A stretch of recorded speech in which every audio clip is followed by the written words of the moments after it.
Assalamualaikum warahmatullahi wabarakatuh. Perkenalkan, nama saya Nanda Novita Sekarwati, NIM 192111043. Saya dari Prodi Hukum Ekonomi Syariah, kelas S3B. Di sini saya akan menjelaskan mengenai materi dalalah dari mata kuliah Ushul Fiqih yang diampu oleh Bapak Muhammad Nasiruddin. Sebelum lanjut ke materi, di sini saya akan menunjukkan peta konsep dari materi dalalah itu sendiri. Nah, dalam video saya akan membahas mengenai dalalah secara bahasa maupun secara istilah. Dalalah itu sendiri terdiri dari dua macam, yaitu yang pertama ada dalalah lafziyah atau wadihah, dan yang kedua ada dalalah ghairu wadihah. Yang pertama, dalalah lafziyah atau wadihah terdiri dari 4 macam, yaitu ada zahir, nas, mufassar, dan juga muhkam. Kemudian yang kedua ada dalalah ghairu wadihah yang terdiri dari kafi, muskil, mujmal, dan juga mutasyabih. Yang pertama, kita akan membahas mengenai pengertian dalalah itu sendiri.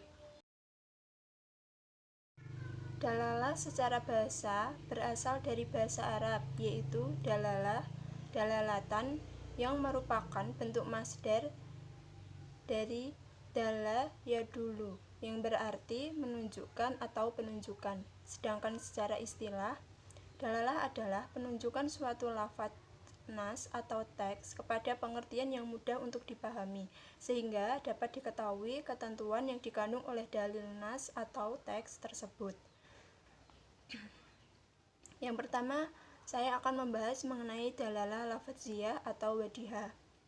Dalalah lafadziyah atau wadihah adalah dalalah yang ditunjukkan secara jelas oleh lafadznya. Terdiri dari 4 macam, yaitu zahir, kejelasannya yang paling rendah, kemudian yang kedua ada nas, mufassar, dan terakhir ada muhkam, tingkatan paling tinggi dalam kejelasan lafadz. Lanjut, saya akan menjelaskan mengenai lafadz zahir. Zahir adalah lafadz yang bisa dipahami maknanya secara langsung, atau lafadz tersebut sudah jelas maknanya. Menurut Abdul Wahab Khalaf, zahir adalah lafadz yang zigot atau bentuknya sendiri menunjukkan apa yang dimaksud tanpa tergantung pemahamannya kepada lafadz lain, namun masih mungkin untuk ditakwilkan lagi. Di sini saya mengambil contoh dalam Quran Surat Al-Hasyr ayat 7, yang artinya, apa yang diberikan Rasul kepadamu, maka terimalah dia. Nah, zahir dalam ayat tersebut adalah kewajiban kita untuk taat kepada Rasul terhadap segala yang diperintahkan dan menjauhi apa yang dilarang. Kemudian yang kedua, saya akan membahas mengenai nas. Nas adalah suatu lafadz yang menunjukkan hukum dengan jelas dan merupakan makna asal dari teks. Dalalah nas mempunyai kemungkinan untuk ditaksis atau dikhususkan, ditakwil, dan juga dinasak, dihapus atau dibatalkan. Contohnya, di sini saya mengambil Quran Surat Al-Hasyr ayat 7, yang artinya, apa yang diberikan Rasul kepadamu, maka terimalah, dan apa yang dilarangnya bagimu, maka tinggalkanlah. Ayat ini secara nas bertujuan untuk menyatakan keharusan kita untuk mengikuti Rasul tanpa pembagian harta rampasan, baik yang dibolehkan maupun yang tidak. Namun, dari ayat ini juga kita dapat memahami artinya secara zahir, bahwa kita wajib mengerjakan apa yang disuruh Rasul dan menghentikan apa yang dicegah Rasul untuk mengerjakannya. Yang ketiga yaitu ada mufassar. Mufassar adalah lafadz yang menunjukkan suatu hukum dengan dalalah atau penunjukan yang tegas dan juga jelas, sehingga penunjukan itu tidak mungkin untuk ditakwil dan juga ditaksis, tetapi dapat dinasak ketika masa Rasulullah Shallallahu Alaihi Wasallam. Contohnya firman Allah yang terdapat dalam surat An-Nur ayat 4 yang artinya, dan orang-orang yang menuduh wanita-wanita yang baik berbuat zina, kemudian mereka tidak dapat mendatangkan saksi, maka deralah atau pukul mereka sebanyak 80 kali. Bilangan dalam ayat di atas jelas dan rinci, yaitu pada kalimat 80 kali. Dera tidak ada kemungkinan untuk dipahami dengan lebih atau kurang dari bilangan itu. Dan yang terakhir yaitu ada muhkam. Muhkam adalah suatu lafaz yang menunjukkan makna dengan dalalah yang tegas dan jelas serta qat'i dan tidak mempunyai kemungkinan ditakwil, ditaksis ataupun dinasak. Muhkam menduduki posisi tertinggi dalam kejelasan di antara derajat-derajat kejelasan lafaz yang lain. Contoh di sini saya mengambil surat Al-Ikhlas yang artinya katakanlah Dia Allah yang Maha Esa. Allah tempat meminta segala sesuatu.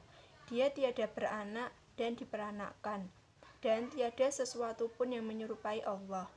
Ayat ini menjelaskan ketetapan pasti tentang iman dan juga menegaskan Allah yang merupakan ketetapan pasti yang berlaku sepanjang zaman. Tidak dapat ditakwilkan, ditaksis, serta dinasak dan juga dibatalkan. Yang selanjutnya yaitu saya akan menjelaskan tentang dalalah ghairu wadihah. Nah, dalalah ini adalah dalalah yang ditunjukkan tidak jelas oleh lafaznya. Terdiri dari 4 macam atau tingkatan. Yang pertama ada kafi, muskil, mujmal, dan juga mutasyabih. Tingkatan mutasyabih adalah tingkatan yang paling tidak jelas di antara 3 macam yang terdapat di atasnya. Lanjut, saya akan menjelaskan tentang dalalah kafi. Kafi adalah lafaz yang dari segi penunjukannya kepada makna jelas, namun ketidakjelasannya muncul ketika menerapkan makna tersebut kepada kasus tertentu. Contohnya di sini saya mengambil hadis Nabi yang artinya pembunuh itu tidak berhak menerima warisan dari yang dibunuhnya.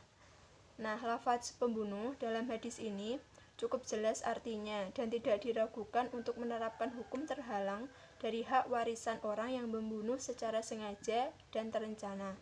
Namun, lafal pembunuh dan hukum halangan warisan itu dapat diberlakukan pula terhadap pembunuhan tersalah atau tidak sengaja, pembunuhan bersebab, pembunuhan bersama atau dilakukan secara bersama oleh lebih dari 2 orang. Yang kedua yaitu ada muskil. Muskil adalah sesuatu lafaz yang dari penunjukan maknanya terdapat ketidakjelasan, sehingga muncul beberapa pendapat dalam memahami lafaz tersebut. Di sini saya mengambil Quran surat Al-Baqarah ayat 223 yang artinya istri-istrimu adalah seperti tanah tempat kamu bercocok tanam. Maka datangilah tanah tempat bercocok tanammu itu bagaimana saja kamu kehendaki, dan kerjakanlah amal yang baik untuk dirimu dan bertakwalah kepada Allah dan ketahuilah bahwa kamu kelak akan menemuinya, dan berilah kabar gembira orang-orang yang beriman. Lafal ana pada dasarnya memiliki makna kaifa, bagaimana, sebagaimana disebutkan dalam surat Maryam ayat 20, aina yang artinya di mana, sebagaimana disebutkan dalam surat Al-Imran ayat 37, mata, kapan, sehingga untuk menentukan maknanya yang tepat perlu dicari melalui pembahasan dan pemikiran yang mendalam. Berdasarkan hal tersebut, ada ulama yang mengartikan kata ana dengan makna kaifa, dan ada pula yang mengartikan dengan makna mata. Yang ketiga yaitu ada mujmal. Mujmal adalah suatu lafaz yang mengandung makna secara global, di mana kejelasan maksud dan juga rinciannya tidak dapat diketahui jika hanya dengan lafal itu sendiri. Kejelasan tersebut hanya dapat dijelaskan dari sunnah-sunnah yang diajarkan oleh Nabi. Di sini saya mengambil contoh firman Allah perintah haji dalam Al-Quran surat Al-Hajj ayat 27, yang artinya, dan berserulah kepada manusia untuk mengerjakan haji. Niscaya mereka akan datang kepadamu dengan berjalan kaki. Nah, di sini hanya dijelaskan mengenai dan berserulah kepada manusia untuk mengerjakan haji. Namun dalam ayat tersebut tidak dijelaskan bagaimana tata cara melakukan haji, bagaimana syarat melakukan haji, bagaimana rukun melakukan haji, dan itu hanya dijelaskan dalam sunnah-sunnah Nabi. Dan yang terakhir, saya akan menjelaskan mengenai mutasyabi. Mutasyabi adalah suatu lafaz yang tidak menunjukkan kejelasan maknanya, dan tidak ada pula dalil yang menjelaskannya.